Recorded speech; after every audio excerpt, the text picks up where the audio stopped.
हरे कृष्णा, राधे राधे। सभी भक्तों को सादर प्रणाम। आप सभी भक्तों का दिन मंगलमय हो। सभी भक्तों को अपरा एकादशी की हार्दिक शुभकामनाएं। भक्तों, आज रसपान कीजिए अपरा एकादशी पर एकादशी माता की कथा व एकादशी माता की आरती। एक बार एक राज्य में एक राजा रहा करता था। राजा बहुत ही बुद्धिमानी और बलशाली था। राजा सदैव अपनी प्रजा का बहुत अच्छे से ध्यान रखता था। प्रजा भी अपने राजा को बहुत पसंद करती थी। राजा की 2 बेटियां थीं। राजा अपनी दोनों बेटियों से बहुत प्रेम करता था। राजा की छोटी बेटी देखने में बहुत सुंदर और आकर्षक थी। राजा की बड़ी बेटी छोटी बेटी के मुकाबले थोड़ा कम सुंदर थी। राजा की छोटी बेटी 11 माता की पूजा किया करती थी और सभी लोग राजा की छोटी बेटी से बहुत प्रेम करते थे, बहुत प्रशंसा किया करते थे। राजा भी अपनी छोटी बेटी को बड़ी बेटी से अधिक प्रेम करता था, जिस कारण राजा की बड़ी बेटी को अपनी छोटी बहन से बहुत नफरत होने लगी थी। राजा की दोनों बेटियां जब बड़ी हो गईं, तब एक पड़ोस राज्य में रहने वाला राजकुमार राजा की बड़ी बेटी के लिए रिश्ता लेकर आया। लेकिन जैसे ही उस राजकुमार की नजर राजा की छोटी बेटी पर पड़ी, तो वह राजकुमार राजा की छोटी बेटी पर आकर्षण हो गया और उससे पहली नजर में प्रेम कर बैठा। उस राजकुमार ने राजा की बड़ी बेटी के साथ विवाह करने से मना कर दिया और उसने राजा से कहा कि मैं आपकी छोटी बेटी से विवाह करना चाहता हूँ। जिसके बाद राजा की बड़ी बेटी यह देखकर अपनी छोटी बहन से बहुत क्रोधित हुई और राजा की बड़ी बेटी ने अपनी छोटी बहन को अपना सबसे बड़ा दुश्मन मान लिया।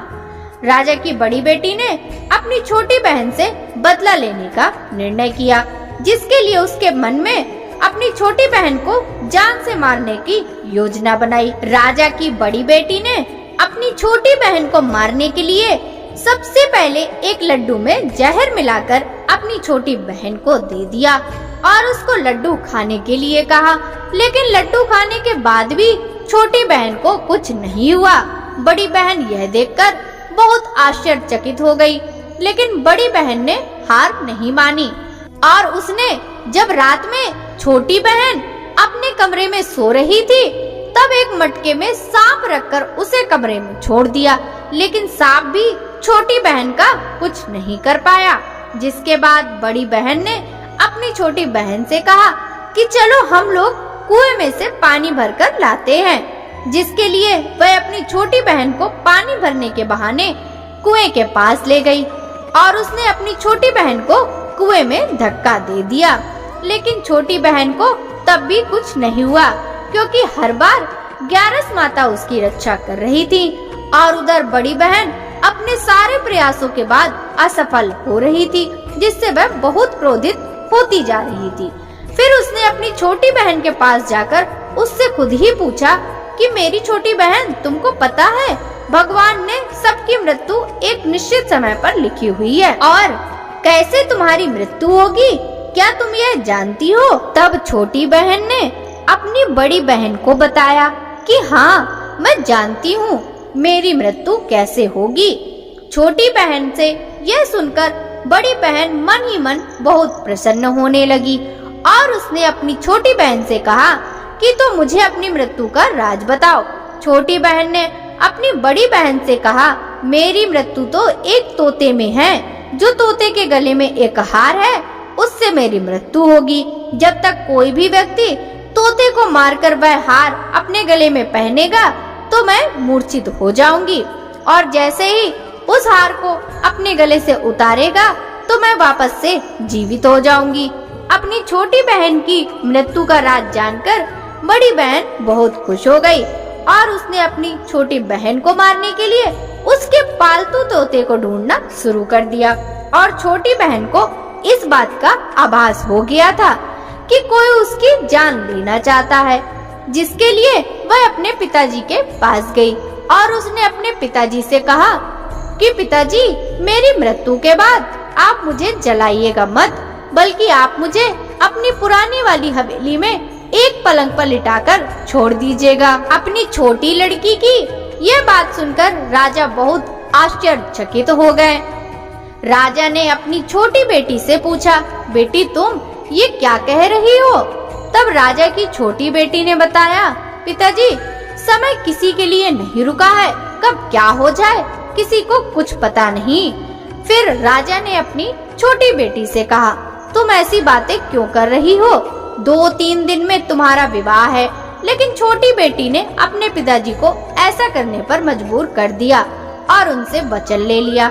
राजा ने भी अपनी छोटी बेटी की बात स्वीकार कर ली और 2-3 दिनों के बाद जब शादी का समय आया तब राजकुमार बारात लेकर राजा के घर आया और राजकुमार और राजा की छोटी बेटी का विवाह शुरू हो गया। जैसे ही राजा की छोटी बेटी राजकुमार के साथ फेरे लेना शुरू करती है तो उसकी बड़ी बहन अपनी छोटी बहन के कमरे में जाकर उसके तोते को पकड़ लेती है और उसको जान से मार देती है। तोते की गले में जो हार था उसको अपने गले में धारण कर लेती है। जैसे ही बड़ी बहन उस हार को अपने गले में धारण करती है तो उधर छोटी बहन 3.5 फेरे ही ले पाती है और वहीं पर बेहोश होकर गिर जाती है। जिसके बाद राजा ने बड़े बड़े वैद्यों को बुलाया और अपनी छोटी बेटी का इलाज करने के लिए कहा। राजा की बात सुनकर वैद्य ने छोटी बेटी को जब चेक किया तो राजा को बताया, आपकी छोटी बेटी न तो जीवित है और न ही मरी हुई है।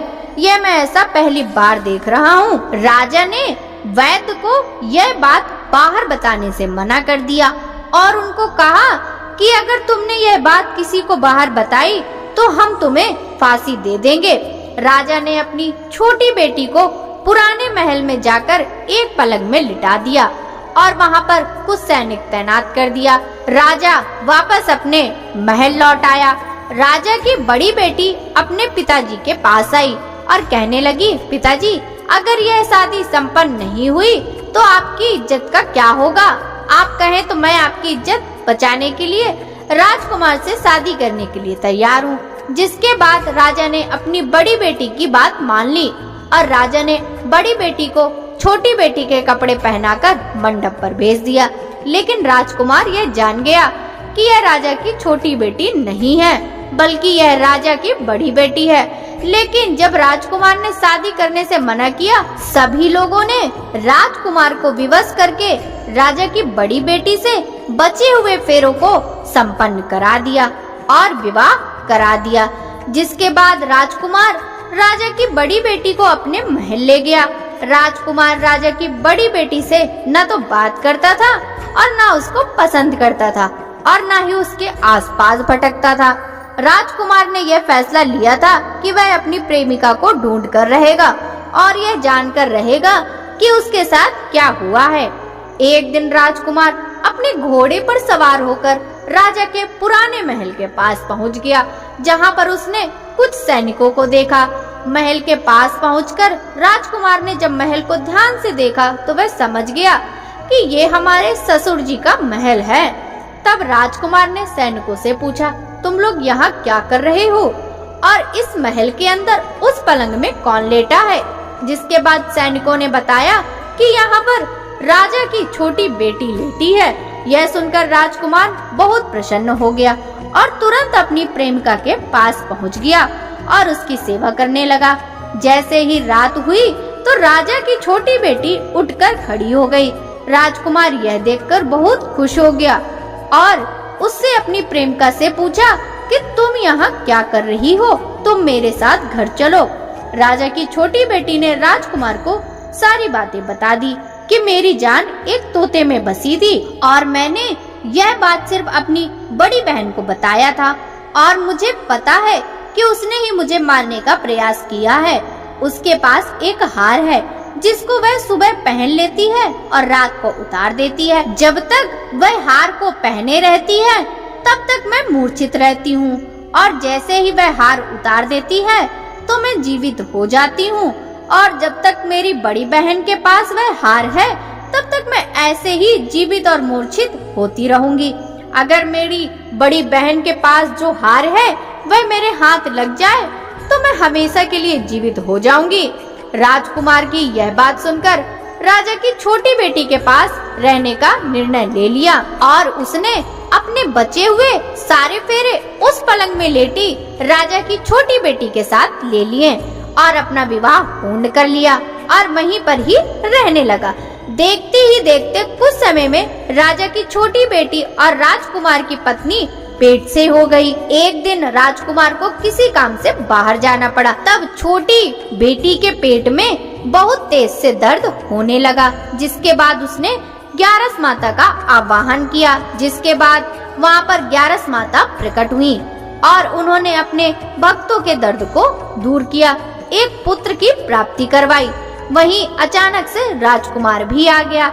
राजकुमार ने ग्यारस माता को देखा तो वह आश्चर्यचकित हो गया और उसने तुरंत माता को प्रणाम किया और ग्यारस माता ने राजकुमार से कहा कि जब तुम्हारा पुत्र 5 वर्ष का हो जाए तुम अपनी पत्नी का हार इसके गले में डाल देना। और देखते देखते राजकुमार और राजा की छोटी बेटी का पुत्र 5 वर्ष का हो जाता है।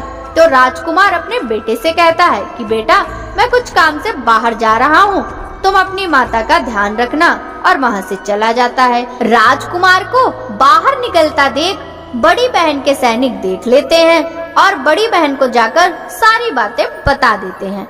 जिसके बाद बड़ी बहन अपनी छोटी बहन के पुत्र को वहाँ से उठवा लेती है और उसको मरवा देती है।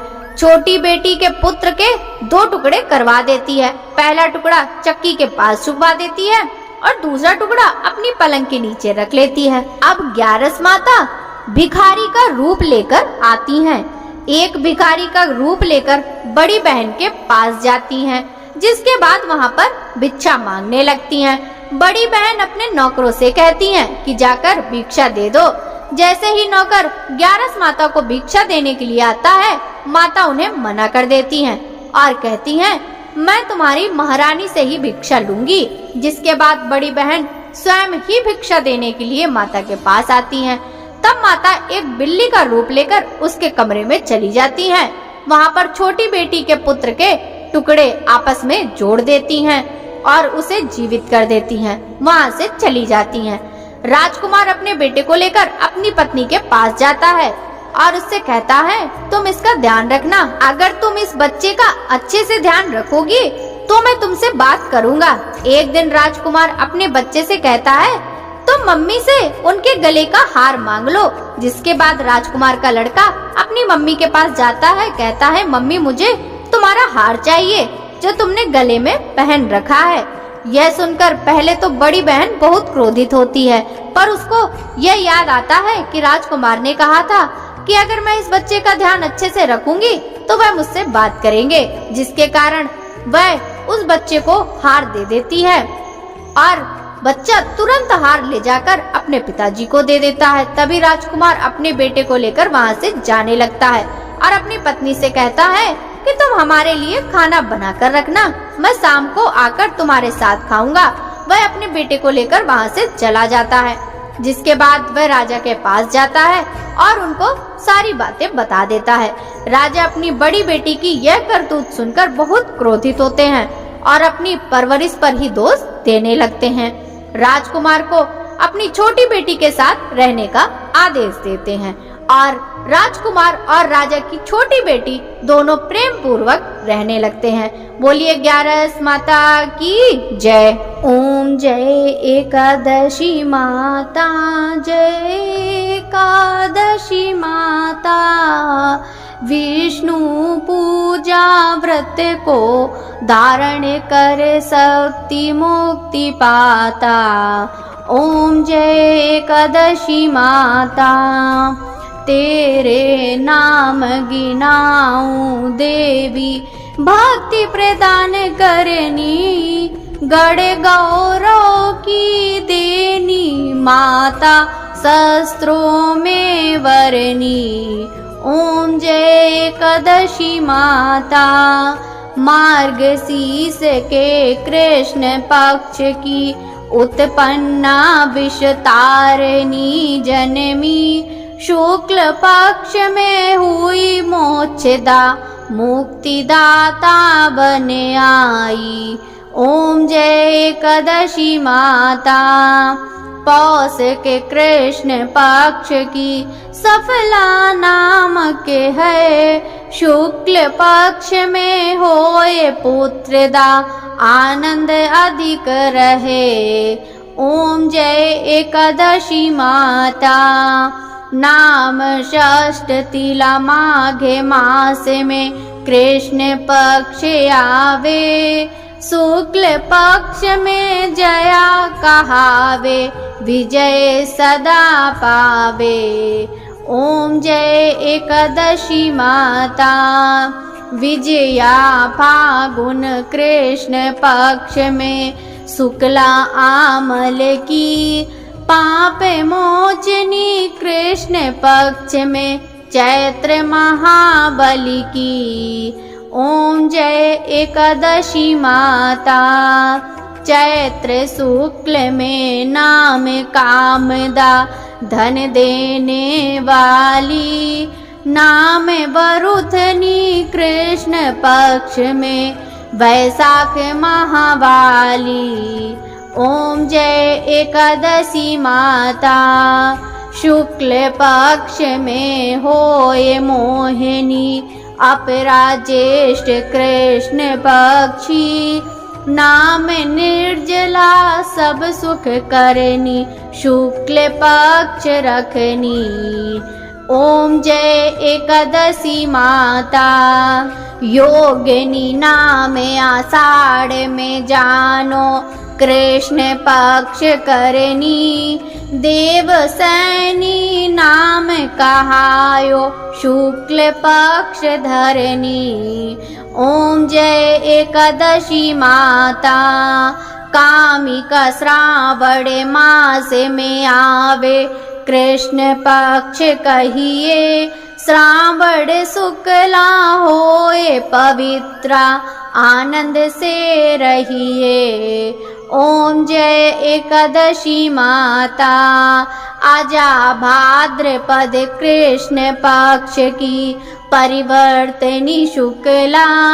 इंद्रा आश्विन कृष्ण पक्ष में व्रत से भव सागर निकला। ओम जय एकादशी माता।